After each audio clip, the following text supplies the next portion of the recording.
Hi guys, welcome or welcome back. If you're new to my channel, my name is Caroline and I'm so glad you're joining me today.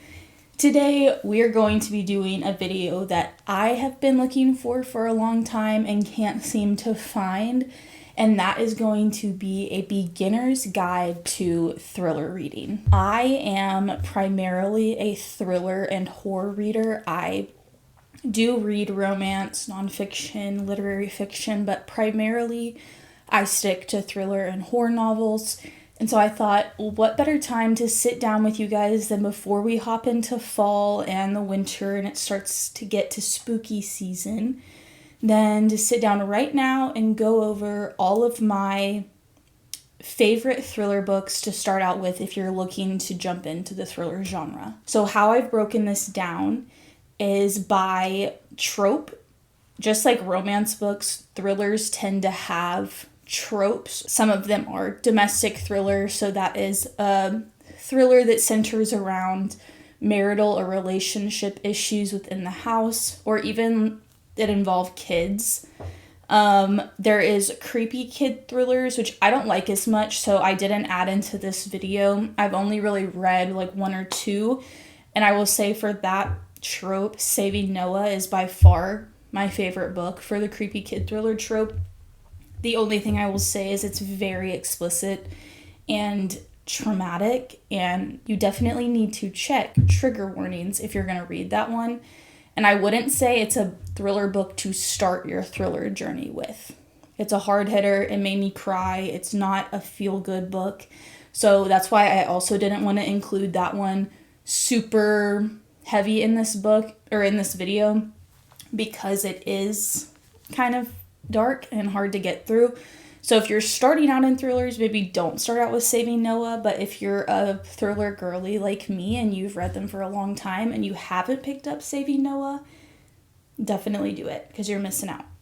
Some other ones are Dark Academia. Those are just thrillers that have subplots that have to do with education or secret societies in education, anything to do with the academic world, but make it dark. High Stakes would be next. High Stakes is pretty self-explanatory. It just means that the main character, whatever they are working towards or fighting against, they are whatever conflict that they are presented with in the thriller is life or death, or there is a huge prize at the end, or there's something major to lose at the end.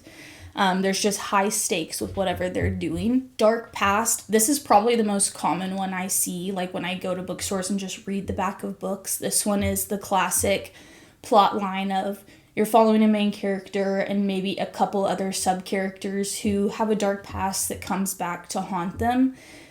I found a couple that I would really recommend over other ones. Like I said, it's an overdone plot line for thrillers. I feel like to write a thriller, the characters have to have a dark past to some degree.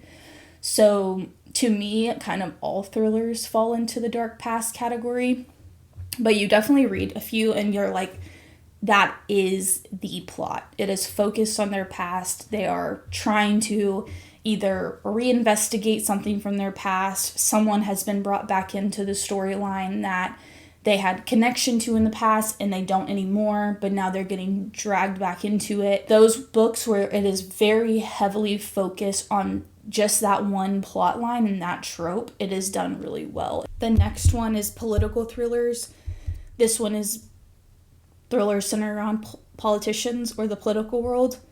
And then podcast or multimedia thrillers. If you didn't check out my last video or one of my last videos, it is multimedia books in short form.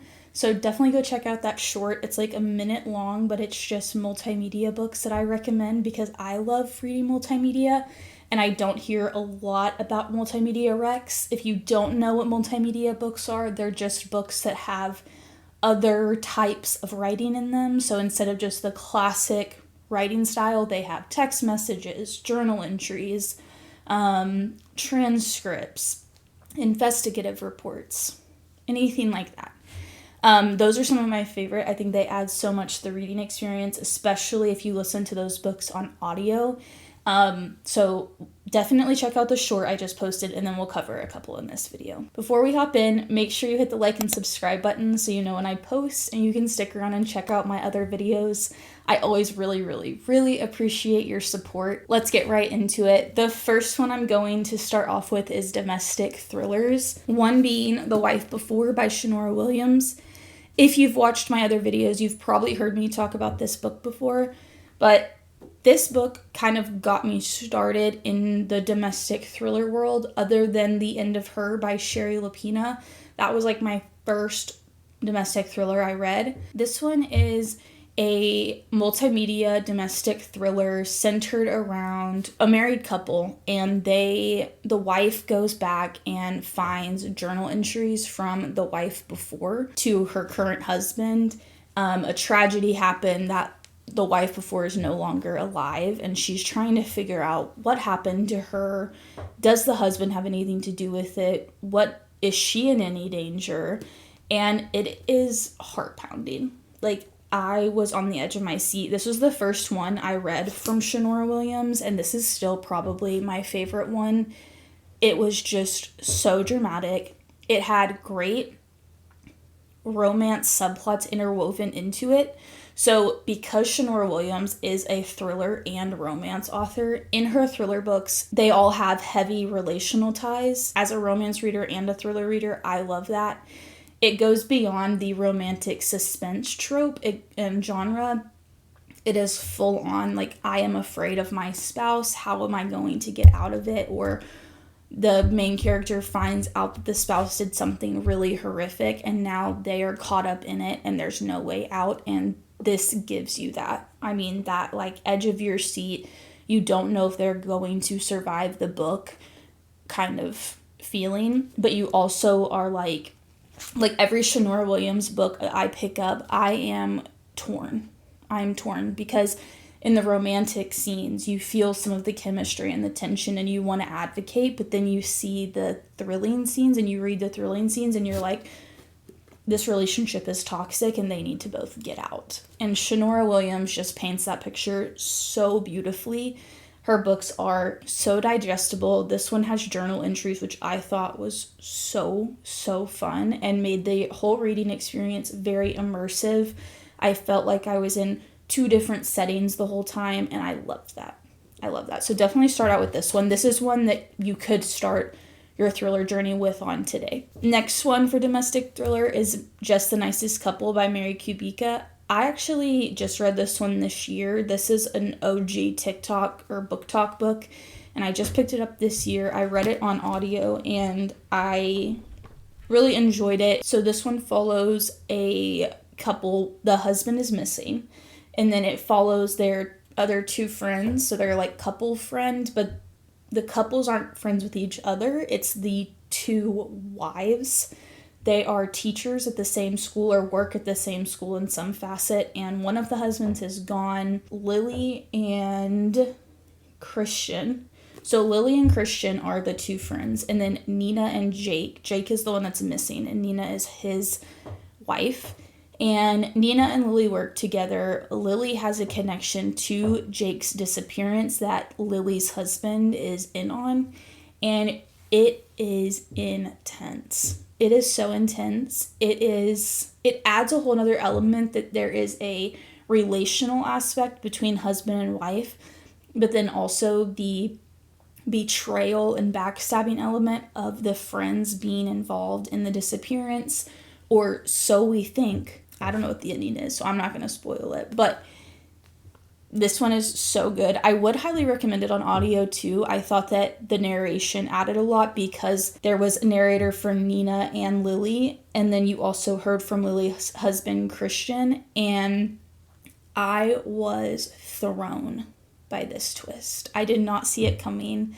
I did not guess this twist at any point in the book. I don't want to say anymore because I'm going to spoil it because I get so excited, but pick it up. It's super fast to read. It's a very digestible read. The audiobook adds a lot to it. If you like Local Woman Missing by this author, this is a great domestic thriller if you liked that missing person thriller aspect. And the writing style is the same. It's very conversational. I felt like I was friends with all of the characters, and like I knew the people that were investigating, and I always just feel like I'm wrapped up in her worlds whenever she writes. The next topic or next trope is dark academia. This is my favorite trope. I love dark academia books. I love domestic thrillers, and I love multimedia, and I love dark academia. And dark academia is really trending right now. It's really making like a comeback. There are so many more dark academia books coming out this year than I've seen in previous years, and that is so exciting. A couple like really, really good ones that are coming out. Oh, this past week Arcana Academy came out, and Arcana Academy is about like it has a tarot card magic system and a self-absorbed prince and a undercover secret society like magic academy. And so that's a new fantasy dark academia that's coming out. There's also a new sorority dark academia coming out. Actually, two. Poets Sorority, I believe is what it's called. I'll put the covers up here. And then there's one other one that just got announced. I'll have to find the title and put it up here. But it's something around a sorority group, and it sounds really, really, really exciting. It's a dark academia thriller. So one thing I will say is in my mind, there's two versions of dark academia. There's dark academia fantasy, where you have a little bit more of a magic system. I am not a fantasy reader. I'm not going to dive into that with you guys. I couldn't even explain fantasy to you. I'm going to make a reading vlog trying to get into fantasy, but I, so far, have not found any books that I want to keep reading enough to stay in the fantasy genre, or really any fantasy books that get released. None of them sound super interesting to me other than Arcana Academy. But with that being said, there's a second version, and that's dark academia thrillers, and those are just thrillers that have academic subplots or a secret society that adds some kind of thrilling element to it. And so far, my two favorites have been The Pact by Sharon Bolton. This is a 6-star read for me. This book I read last year on my honeymoon, and I can't put it into words. This book lives rent-free in my mind. I think about the friend group in this book every day. Every day I think about what they're doing like they're real people, and they're not. They're fictional characters, they're words on paper, and I feel like I should be their friend in real life, and that's delusional. But if you want that connection with book characters and fictional characters, I would recommend picking up The Pact. I found this one on BookTok by a booktalker in the UK who swears by this author. This is a UK author. I hadn't really seen her books in America, and then I found this one on Blackwell's and I ordered it, and I am so glad I did. I'm so sad that I put it off for so long. I will definitely be rereading this at some point and annotating it to its core. This book is about a friend group. I believe it's like six friends, and it's a dual timeline. So it follows them from back when they were in school, in college, when they are in high school, I believe. Yes, they're like in between high school and college. So that summer between whenever you're moving from high school to college, they're in that summer. Tragedy strikes, the friends are involved, and they make a pact for life with each other back when they are teenagers. And you're also following the dual timeline of the current day when they are adults and how that pact has come back to haunt them. So this is both dark past and dark academia. They have a dark past that comes back to haunt all 6 friends, and it has strong dark academia secret society ties, and just that sense of like found family, but found family gone wrong, which I love in thrillers. If you like that found family where you think you found the family, and then 10 years down the line something happens and they come back to haunt you, and it's like unfound family. Is that a thing? If anybody knows what I'm talking about, and if that's like a real thing, it's like influencing is you can de-influence. It's like, this is ridiculous. Basically, the past comes back to haunt them, and it also has dark academic vibes because the pact was made while they were in school. Some of them have ties to the school they went to even as adults. So they have ties all through their life. And yeah, I really, really enjoyed it. I would 1000% recommend it for anyone getting into thrillers or dark academia. It is a beautiful book. And the other one is Society of Lies by Lauren Ling Brown. This is another one that I gave 5 stars. Just truly immaculate. The characters were amazing in this book. This follows, it follows 2 sisters primarily, but there is a lot of other external characters throughout the book that aren't as important as the main characters, but the 2 main characters are 2 sisters. You're following one sister as her sister gets unalived or goes missing at school while she's at college at Princeton, and the sister ends up finding out that the unalived sister was actually in the same secret society that she was in when she was at Princeton, but she thought that the secret society had been abolished since she left. And you're following her figuring out and connecting the ties between the secret society at Princeton and her sister's disappearance. And need I say more? And then one more, Dark Past. So I had 2 for Dark Past. One was The Pact by Sharon Bolton, but the second one is Before We Were Innocent by Ella Berman. This one has very bad reviews on Goodreads. So before you run over to Goodreads and see that it has horrible reviews and say, why are you recommending this? I don't understand the reviews. I adored this book. I found nothing wrong with it. I was bought in the entire time. This book is a mix between literary fiction and thriller. It isn't a super graphic or gory thriller. It's more of a definitely dark past. So a few friends went on a summer vacation, like a leap year almost, to just take some time off. It was 3 friends after high school. They were best friends. One of them ends up going missing and passes away on the vacation, and the 2 friends come back to America, and they are obviously put through a social media storm of, y'all did it, you knew something about it, and time passes and they, exonerate themselves, they acquit themselves of the crime, they convince everyone that they're not involved, and they move on with their life, and the 2 surviving friends are like, we're never talking to each other again. Like, don't talk to me, let's forget about this part of our life and move on. Well, fast forward, I think it's like 10 years. Yeah, 10 years. Basically, one is like recluse and one is very involved. And the past comes back to haunt the girl that lives in California, and she drags in the other friend, and they have to reconfront their past, especially regarding the missing or unalived friend on the vacation.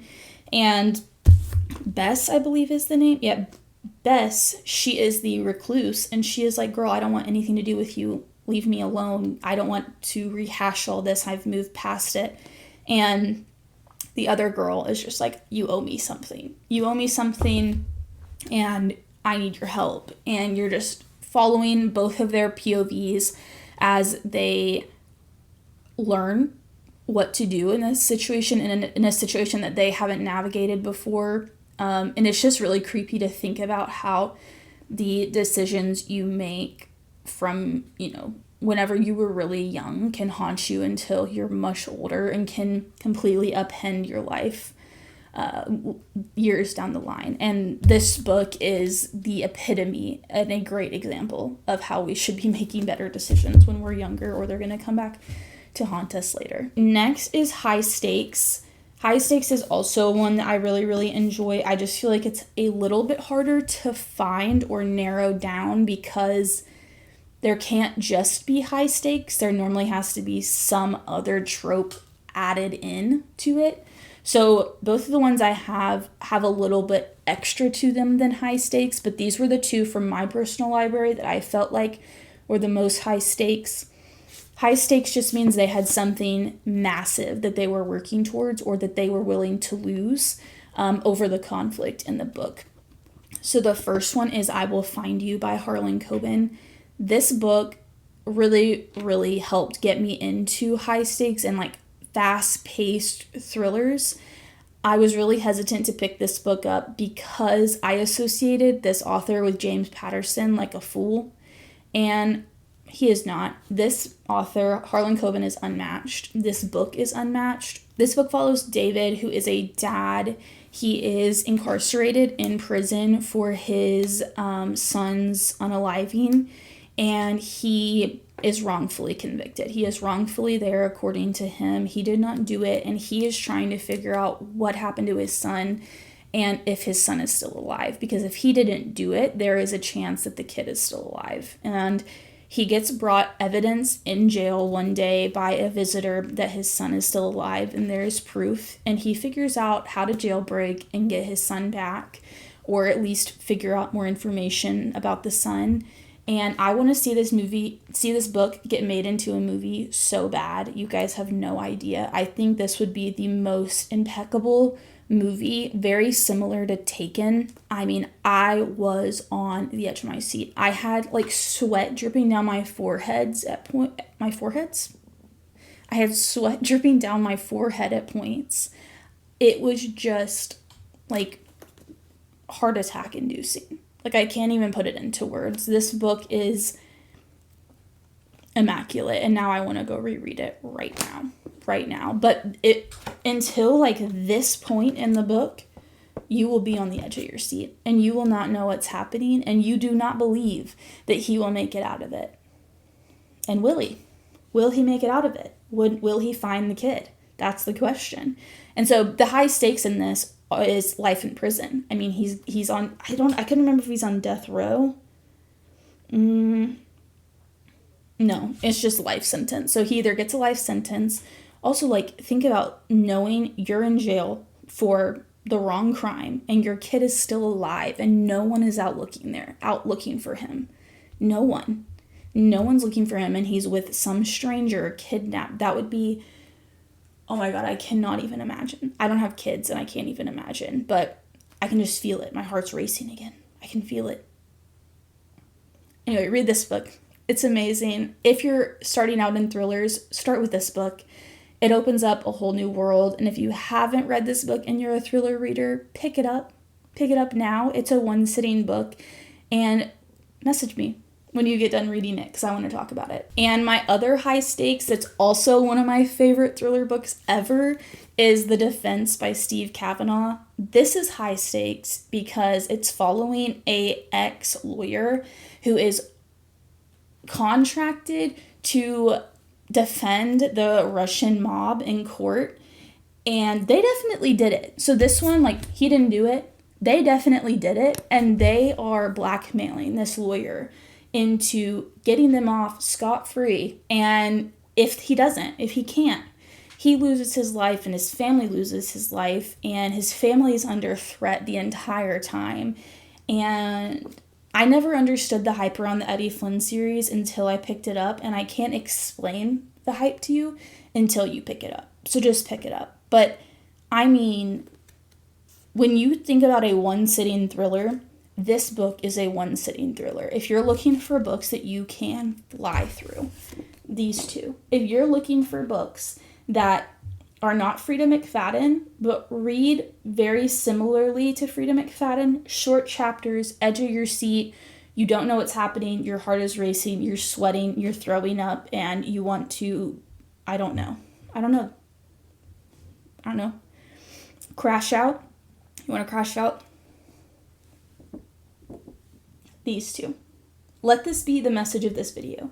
These two thriller books. Moving on, we have two more tropes to get through. The next one is multimedia or podcast. The first one is Summit Lake by Charlie Don Lee. This is definitely my favorite Charlie Don Lee book. I've read every single one except the S House and the other one, Some Choose Darkness. This is by far my favorite. This one isn't podcast, but I would consider it multimedia. It's very investigative. You're following a journalist who is going to investigate a crime in a like secluded mountain town, I believe in North Carolina. Yeah, North Carolina. And you are just literally going through her reporting the story and her interviewing people and her going around to the different areas in the town and coming up with her own beliefs on what happened during the crime and her report back to her boss. And it's just very atmospheric. I felt like I was on the water in this book with her. I felt like I was staying in the cabin with her. And I was just super wrapped up in it. I am a Charlie Don Lee fan. I'm a Charlie Don Lee fan. He's an auto-buy author for me. His books are hit or miss for me, and I feel like everyone has very different opinions on each of his books. Some say 20 Years Later by him is like his best book ever. I did not feel that way. I think this one is way better, but you may feel differently. My recommendation would be to start with this one. It's his shortest book. It's his oldest book. It's his best book. Or is it his oldest book? Hold on. Actually, that may be a lie. 2016? It's one of his older books, if not the oldest, but it's definitely his shortest, and it is just very fast-paced. I wouldn't say it's a one-sitting book, but multiple POVs. I believe it's multiple timelines, like all of his books are. Yeah, multiple timelines. So you're following the woman who went missing and the investigator, and I just love books like that. I love books like that. I don't have a ton to say on this one. I don't remember as much about it as other books. I just remember putting it down and being like, that was an amazing book. So I need to reread it and see if I still get the same feeling from it. But I did really enjoy this one when I read it. And then by far my favorite podcast thriller is The Night Swim by Megan Golden. Most people will tell you None of This Is True by Lisa Jewell, but I'm here to give you a different answer, and that is Megan Golden. This book may be one of the most underhyped books I've ever read in my life. Why has this not gone BookTok viral? I do not understand. This book is the epitome of atmospheric writing. I mean, you can tell from the cover. Like, the cover alone is atmospheric, but you dive into this book and you are there. You are there with her. You are there with Rachel Crall. So in this series, this is Megan Golden's series, the Rachel Crall series. I believe right now it's just this one and Dark Corners. And I don't know if she's going to be releasing any more books. I haven't seen anything from her recently. But this one is immaculate. You're following Rachel Crall as she is investigating a crime that is currently going through the court system. So she is there to report live on the case and the actual court hearing and everything. And so she is reporting to her podcast about that, but then she starts to get some weird inklings that something else is happening, and then I believe another crime occurs, or there was another crime that occurred, and she gets dragged into that one by one of the family members because she thinks that there is a connection between the two crimes. And it is a massive deep dive. I felt like this actually was a true crime going on in the world right now, and it's not. I thought that I could go and listen to more podcasts by Rachel Crall, and I couldn't. And that's sad. That's sad.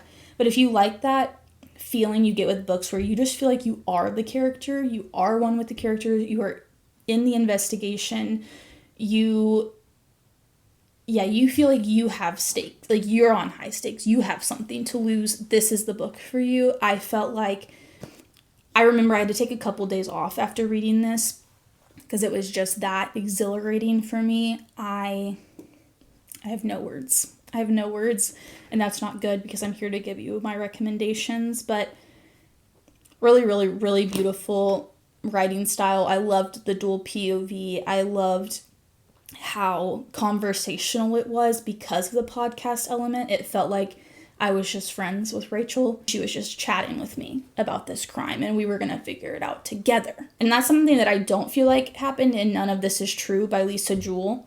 That one was definitely between just two characters and their relationship and their immediate families. This involves an entire town, an entire country, and Rachel Crall really made a difference in the case that they brought on in this book. And yeah, I'm obsessed. Completely obsessed. If you liked None of This Is True, pick this one up for sure. And last, but certainly not least, is political thrillers. This is what I'm assuming is like the least cared about. I only cover this because I am going into politics, so this is stuff that I really enjoy. I love reading political thrillers, and my favorite two are The Senator's Wife by Liv Constantine. This is about a senator and his wife. His wife has a chronic illness, and she is bedridden, or at least like house-ridden. She can't really do anything for herself. She's always sick, so he gets like a live-in aide for her to help take care of her.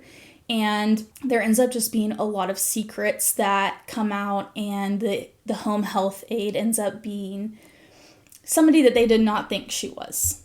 And it adds a really deep layer into this, and you're also getting a lot of, it also is kind of high stakes because of the political aspect. Like, he is a well-known political figure, and he can't let anything bad get out or it would destroy his career. So it's a little bit of both. And it also is a domestic thriller as well because of the at-home care, the husband and wife. They have a lot of different extramarital affairs in the books and in the book and things like that. Also, Liv Constantine is two authors, and their writing is always just very fun.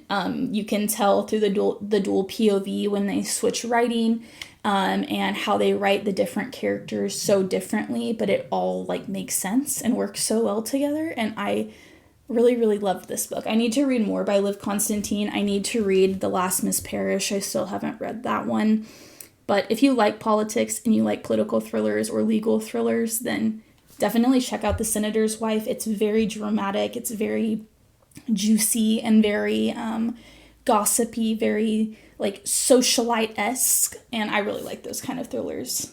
And last but not least is The Bitter Truth by, once again, Shanora Williams. We started with Shanora Williams. We're ending with Shanora Williams. This is her newest book. This is about another politician and his wife. They have major domestic marital issues, and it really bleeds into his political office campaign. And there ends up being a very dark past that gets brought up in this book. So this one is dark past and political thriller instead of high stakes and political thriller. And the dark past really haunts them. And the wife in this book, I adore her. I will fight for her. If she was real, I would go and fight for her. The woman in this book deserves so much more than the male main character in this book. So much more. She really got the short end of the stick. And I feel for this main character. I feel for her. Her name is Jolene, or Jo. Everybody calls her Jo in the book. And she is just a great woman, and she was treated so poorly. So this is a good mix of domestic thriller, dark past, and political thriller. Yeah, if you, like I said with the past Shanora Williams book,